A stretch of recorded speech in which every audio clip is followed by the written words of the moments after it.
सही कहते हैं, पैसा जरूरी है, क्योंकि पैसों पर मैंने कई रिश्ते बदलते देखे हैं। हल्की जेब में तो ये सफर भी मुश्किल देखे हैं।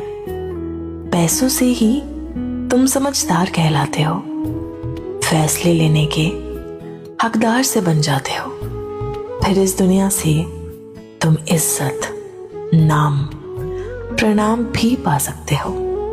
शब्दों से ना सही, पर पैसों से इस दुनिया को जवाब बखूबी दे सकते हो। माना सच है, ये दुनिया पैसों पर ही टिकी है, मगर देखना कहीं खरीदने की आदत में उन्हें मत खो देना जिनकी शख्सियत तुम्हारे बुरे हालातों में भी नहीं बिकी है।